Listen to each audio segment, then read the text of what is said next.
Hello what's up guys welcome back to my channel साथीहरु आज पनि फेरि पनि तपाईहरु समक्ष एकदमै महत्त्वपूर्ण भिडियो लिएर आएको छु। आज पनि तपाईहरुलाई स्क्रिन प्रिन्टिङमा युज हुने इङ्कको बारेमा तपाईलाई बताउन गएको छु। मेरो हातमा यतिखेर तपाईले देखिरहनु भएको छ प्लास्टिसोल इङ्क छ भने अर्को मेरो हातमा छ यो रहेको छ PVC इङ्क है। यो यसको बारेमा चाहिँ तपाईलाई म एकदमै डिटेल्समा तपाईलाई यो भिडियोमा बताउने छु र यसमा सम्पूर्ण लाग्ने समय र यसमा लाग्ने टेम्परेचरको बारेमा तपाईलाई बताउने छु। आउनुहोस् हामी सुरु गर्ने छौं। DevRai 20M TV साथीहरु आज चाहिँ तपाईहरुलाई म स्क्रिन प्रिन्टिङ सम्बन्धी चाहिने जुन चाहिँ इङ्कको बारेमा तपाईलाई म बताउने छु।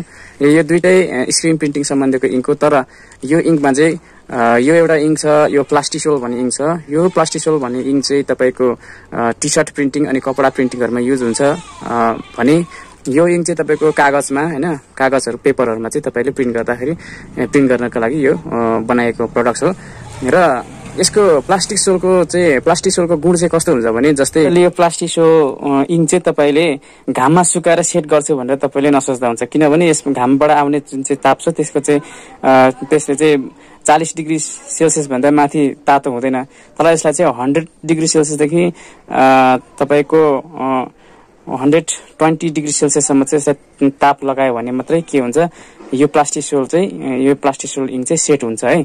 र यो प्लास्टिसोलको इङ्कको चाहिँ बनावट कस्तो हुन्छ भने जस्तै मसिना दानाहरू हुन्छ, मसिना दाना जस्तै सूक्ष्म दानाहरू हुन्छ। त्यो दाना चाहिँ जब हामी यसको टेम्परेचर 100 डिग्री सेल्सियस टेम्परेचर हाल्छौं तब त्यो दाना चाहिँ बिलेर एक आपसमा सेट हुन्छ र एक आपसमा सेट भएर चाहिँ मजबुत हुन्छ, अनि मात्रै यो के हुन्छ, यो तपाईको इङ्कले चाहिँ काम गर्छ। नत्र भए तपाईले तपाईको टेम्परेचर पुर्याउन सक्नु भएन भने यो तपाईको इङ्क लतपतिहाल्छ, इङ्क कहिले पनि के हुँदैन, सेट हुँदैन।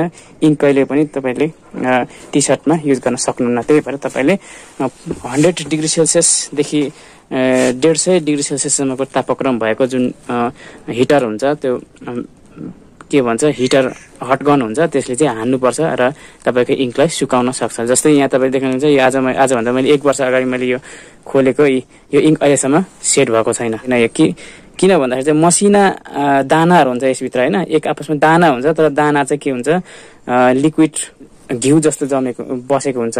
तर त्यो एक आपसको त्यो दानालाई चाहिँ सेट हुनुको लागि चाहिँ के गर्नुपर्छ, त्यसलाई टेम्परेचर दिनुपर्छ, अनि मात्रै के हुन्छ, त्यो एक आपसमा सेट भएर मजबुत हुन्छ र एउटा रबर जस्तो हुन्छ। यो चाहिँ प्लास्टिसोल भनेको चाहिँ एउटा रबर हो है।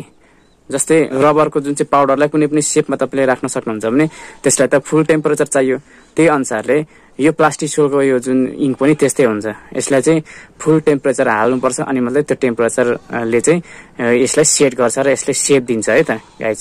अनि यो चाहिँ के हुन्छ नि, रबर जस्तो तन्किने हुन्छ कि, रबर जस्तो तन्किन्छ, कपडा जस्तै तन्किन्छ नि त, कपडा तन्किँदाखेरि यो रबर पनि तन्किन्छ। त्यही भएर यसको गुण राम्रो हुन्छ।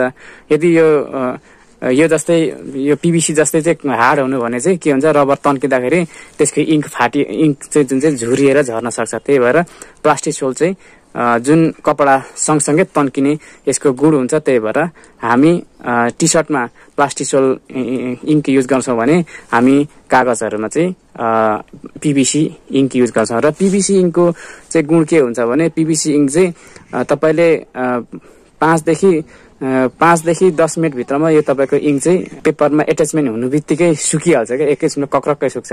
अनि यो चाहिँ हार्ड हुन्छ, हार्ड हुन्छ, अनि कक्रक्क भएपछि के हुन्छ, अनि त्यो एकैछिनमा सुकिहाल्छ पेपरमा चाहिँ। यसलाई कुनै टेम्परेचर चाहिँदैन, यसले हावामै यो सेट हुन्छ। तर यसको चाहिँ के हुन्छ भने यसलाई चाहिँ फुल टेम्परेचर दिनुपर्ने हुन्छ। त्यही भएर त्यो टेम्परेचर अनुसारले मात्रै यसको इङ्कलाई सेट गर्न सकिन्छ। नत्र तपाईले टेम्परेचर दिनु भएन भने तपाईको इङ्क कहिले पनि सुक्दैन, तपाईको इङ्क यसरी हातमा लाग्छ। आज भन्दा 2-3 महिना मैले खोलेको यो इङ्कको अहिलेसम्म सेट भएको छैन, सुक्दैन कहिले पनि। सम्झिनुस्, तपाईले तपाईको यसलाई दिने टेम्परेचर तपाईले पुर्याउनु भएन भने तपाईको यो इङ्क कहिले पनि सेट हुन सक्दैन। साथीहरु, अरु जानकारीहरु तपाईलाई चाहिएमा मेरो भिडियोमा कमेन्ट गर्नु होला, म यसको बारेमा तपाईलाई बताउने छु।